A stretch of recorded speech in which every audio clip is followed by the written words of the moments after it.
The Arabian Nights Entertainments by Andrew Lang. Chapter 27. The Adventures of Prince Camaralzaman and the Princess Badoura, Part 2. Whilst all this was happening in the capital of Schahzaman, the two genii had carefully borne the Princess of China back to her own palace, and replaced her in bed. On waking next morning, she first turned from one side to another, and then, finding herself alone, called loudly for her women. "Tell me," she cried, "where is the young man I love so dearly, and who slept near me last night?" "Princess," exclaimed the nurse, "we cannot tell what you allude to without more explanation." "Why," continued the princess, "the most charming and beautiful young man lay sleeping beside me last night. I did my utmost to wake him, but in vain." "Her Royal Highness wishes to make game of us," said the nurse. "Is it your pleasure to rise?"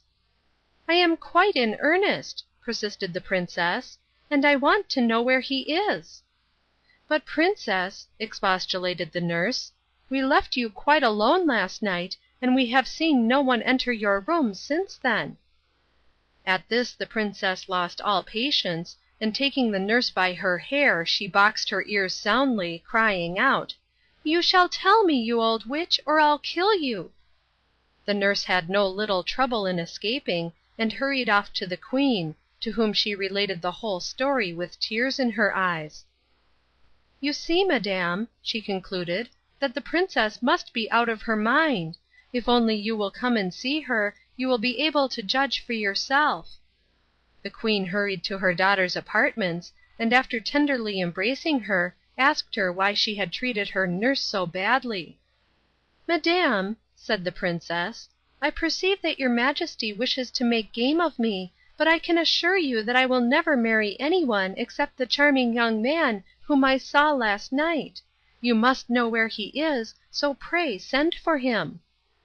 The queen was much surprised by these words, but when she declared that she knew nothing whatever of the matter, the princess lost all respect, and answered that if she were not allowed to marry as she wished, she would kill herself, and it was in vain that the queen tried to pacify her and bring her to reason.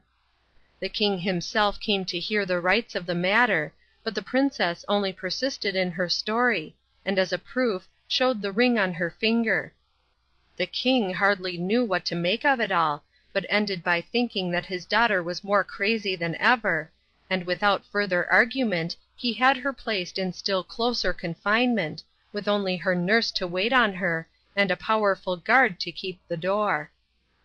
Then he assembled his council, and having told them the sad state of things, added, "If any of you can succeed in curing the princess, I will give her to him in marriage, and he shall be my heir."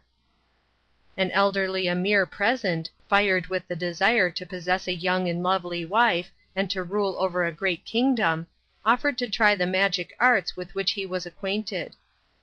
"You are welcome to try," said the king, "but I make one condition, which is, that should you fail you will lose your life." The emir accepted the condition, and the king led him to the princess, who, veiling her face, remarked, "I am surprised, sire, that you should bring an unknown man into my presence." "You need not be shocked," said the king. "This is one of my emirs who asks your hand in marriage." "Sire," replied the princess, "this is not the one you gave me before, and whose ring I wear. Permit me to say that I can accept no other." The emir, who had expected to hear the princess talk nonsense, finding how calm and reasonable she was, assured the king that he would not venture to undertake a cure, but placed his head at his majesty's disposal, on which the justly irritated monarch promptly had it cut off. This was the first of many suitors for the princess, whose inability to cure her cost them their lives.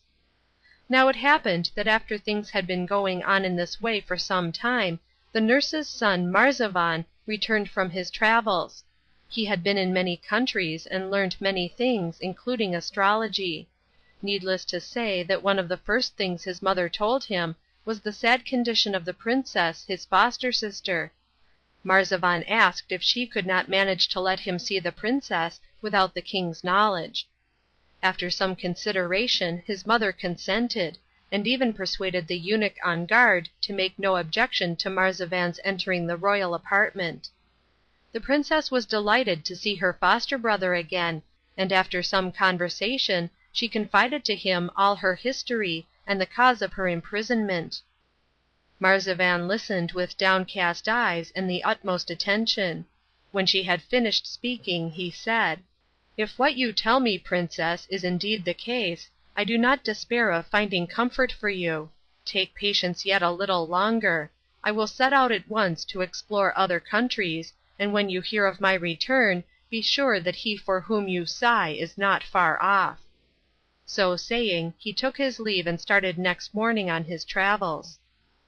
Marzavan journeyed from city to city and from one island and province to another, and wherever he went he heard people talk of the strange story of the Princess Badoura, as the Princess of China was named.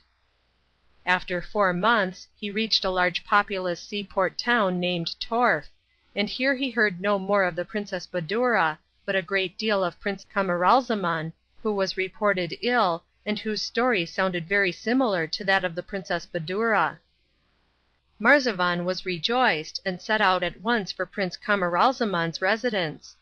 The ship on which he embarked had a prosperous voyage till she got within sight of the capital of King Schahzaman, but when just about to enter the harbour she suddenly struck on a rock, and foundered within sight of the palace where the prince was living with his father and the Grand Vizir. Marzavan, who swam well, threw himself into the sea and managed to land close to the palace, where he was kindly received, and after having a change of clothing given him, was brought before the Grand Vizir.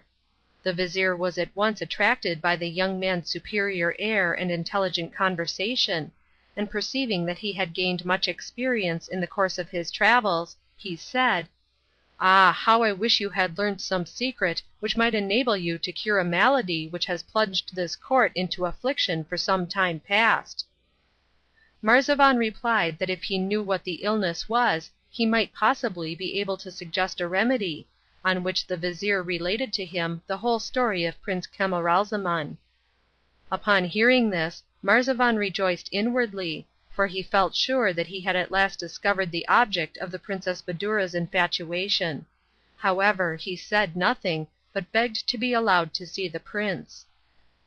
On entering the royal apartment, the first thing which struck him was the prince himself, who lay stretched out on his bed with his eyes closed.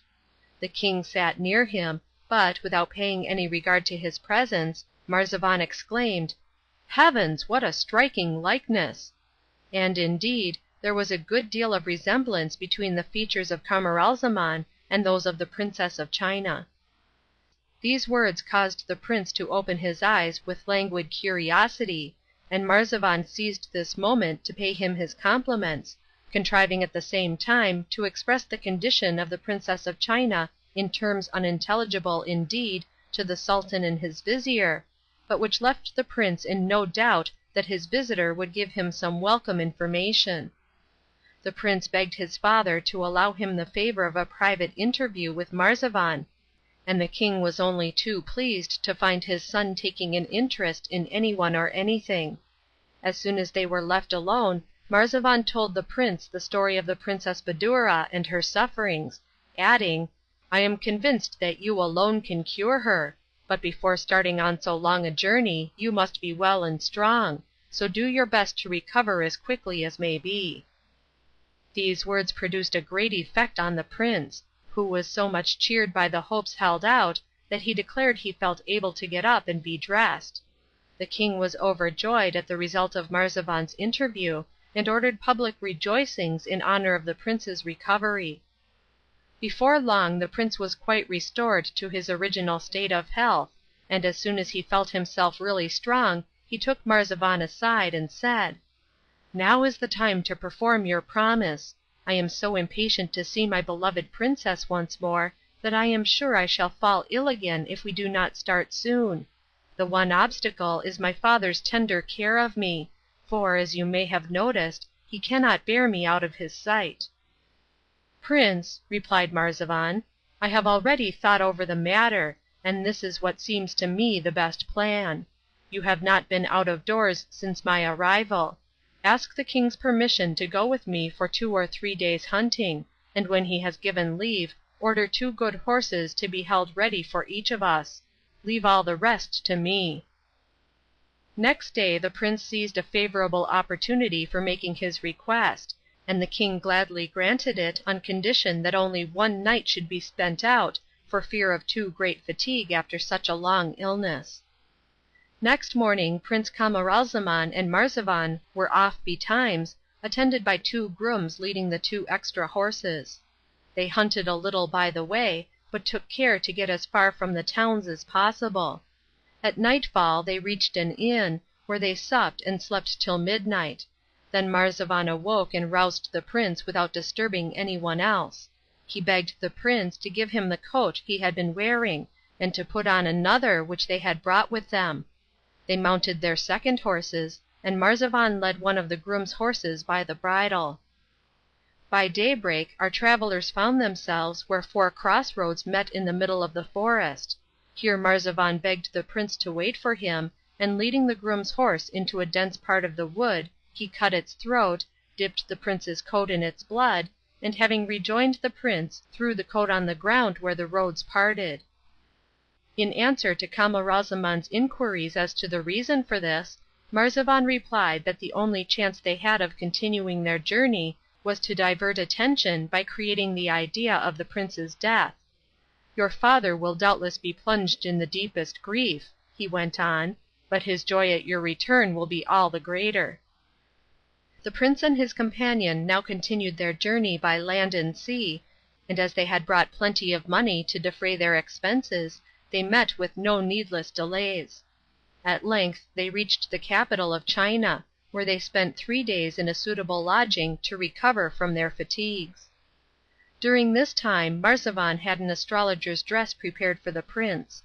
They then went to the baths, after which the prince put on the astrologer's robe and was conducted within sight of the king's palace by Marzavan, who left him there and went to consult his mother, the princess's nurse. Meantime the prince, according to Marzavan's instructions, advanced close to the palace gates and there proclaimed aloud, "I am an astrologer, and I come to restore health to the Princess Badoura, daughter of the high and mighty King of China, on the conditions laid down by his Majesty of marrying her should I succeed, or losing my life if I fail." It was some little time since anyone had presented himself to run the terrible risk involved in attempting to cure the princess, and a crowd soon gathered round the prince. On perceiving his youth, good looks, and distinguished bearing, every one felt pity for him. "What are you thinking of, sir?" exclaimed some. "Why expose yourself to certain death? Are not the heads you see exposed on the town wall sufficient warning? For mercy's sake give up this mad idea, and retire whilst you can." But the prince remained firm, and only repeated his cry with greater assurance, to the horror of the crowd. "He is resolved to die," they cried. "May heaven have pity on him." Camaralzaman now called out for the 3rd time, and at last the Grand Vizir himself came out and fetched him in. The Prime Minister led the prince to the king, who was much struck by the noble air of this new adventurer, and felt such pity for the fate so evidently in store for him, that he tried to persuade the young man to renounce his project. But Camaralzaman politely yet firmly persisted in his intentions, and at length the king desired the eunuch who had the guard of the princess's apartments to conduct the astrologer to her presence. The eunuch led the way through long passages, and Camaralzaman followed rapidly, in haste to reach the object of his desires. At last they came to a large hall, which was the ante-room to the princess's chamber, and here Camaralzaman said to the eunuch, "Now you shall choose. Shall I cure the princess in her own presence, or shall I do it from here without seeing her?" The eunuch, who had expressed many contemptuous doubts as they came along of the newcomer's powers, was much surprised, and said, "If you really can cure, it is immaterial when you do it. Your fame will be equally great." "Very well," replied the prince. "Then, impatient though I am to see the princess, I will effect the cure where I stand, the better to convince you of my power." He accordingly drew out his writing case and wrote as follows: "Adorable Princess, the enamored Camaralzaman has never forgotten the moment when, contemplating your sleeping beauty, he gave you his heart. As he was at that time deprived of the happiness of conversing with you, he ventured to give you his ring as a token of his love, and to take yours in exchange, which he now encloses in this letter. Should you deign to return it to him, he will be the happiest of mortals; if not, he will cheerfully resign himself to death, seeing he does so for the love of you. He awaits your reply in your anteroom." Having finished this note, the prince carefully enclosed the ring in it without letting the eunuch see it, and gave him the letter, saying, "Take this to your mistress, my friend, and if on reading it and seeing its contents she is not instantly cured, you may call me an impudent impostor." The eunuch at once passed into the princess's room, and handing her the letter, said, "Madam, a new astrologer has arrived, who declares that you will be cured as soon as you have read this letter and seen what it contains." The princess took the note and opened it with languid indifference. But no sooner did she see her ring than, barely glancing at the writing, she rose hastily and with one bound reached the doorway and pushed back the hangings. Here she and the prince recognized each other, and in a moment they were locked in each other's arms, where they tenderly embraced, wondering how they came to meet at last after so long a separation. The nurse, who had hastened after her charge, drew them back to the inner room, where the princess restored her ring to Camaralzaman. "Take it back," she said. "I would not keep it without returning yours to you, and I am resolved to wear that as long as I live." Meantime the eunuch had hastened back to the king. "Sire," he cried, "all the former doctors and astrologers were mere quacks. This man has cured the princess without even seeing her." He then told all to the king, who, overjoyed, hastened to his daughter's apartments, where, after embracing her, he placed her hand in that of the prince, saying, "Happy stranger, I keep my promise, and give you my daughter to wife, be you who you may. But, if I am not much mistaken, your condition is above what you appear to be." The prince thanked the king in the warmest and most respectful terms, and added, "As regards my person, your majesty has rightly guessed that I am not an astrologer. It is but a disguise which I assumed in order to merit your illustrious alliance. I am myself a prince, my name is Camaralzaman, and my father Schahzaman, king of the Isles of the Children of Khaledan." He then told his whole story, including the extraordinary manner of his first seeing and loving the Princess Badoura. When he had finished the king exclaimed, "So remarkable a story must not be lost to posterity. It shall be inscribed in the archives of my kingdom, and published everywhere abroad." The wedding took place next day amid great pomp and rejoicings. Marzavan was not forgotten, but was given a lucrative post at court, with a promise of further advancement. The prince and princess were now entirely happy, and months slipped by unconsciously in the enjoyment of each other's company. One night, however, Prince Camaralzaman dreamt that he saw his father lying at the point of death, and saying, "Alas, my son whom I loved so tenderly, has deserted me and is now causing my death." The prince woke with such a groan as to startle the princess, who asked what was the matter. "Ah," cried the prince, "at this very moment my father is perhaps no more," and he told his dream. The princess said but little at the time, but next morning she went to the king, and kissing his hand, said, "I have a favor to ask of your majesty, and I beg you to believe that it is in no way prompted by my husband. It is that you will allow us both to visit my father-in-law, King Schahzaman." Sorry though the king felt at the idea of parting with his daughter, he felt her request to be so reasonable that he could not refuse it, and made but one condition, which was that she should spend only 1 year at the court of King Schahzaman, suggesting that in future the young couple should visit their respective parents alternately.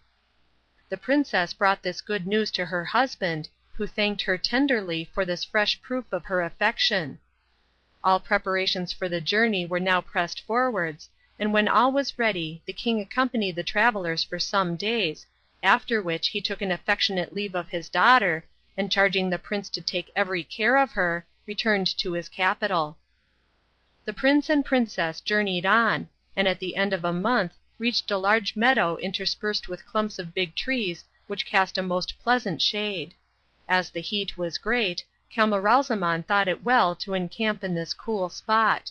Accordingly the tents were pitched, and the princess entering hers whilst the prince was giving his further orders, removed her girdle, which she placed beside her, and desiring her women to leave her, lay down and was soon asleep. When the camp was all in order, the prince entered the tent, and, seeing the princess asleep, he sat down near her without speaking. His eyes fell on the girdle, which he took up, and whilst inspecting the precious stones set in it, he noticed a little pouch sewn to the girdle and fastened by a loop. He touched it and felt something hard within. Curious as to what this might be, he opened the pouch and found a cornelian engraved with various figures and strange characters. "This cornelian must be something very precious," thought he, "or my wife would not wear it on her person with so much care." In truth, it was a talisman which the Queen of China had given her daughter, telling her it would ensure her happiness as long as she carried it about her.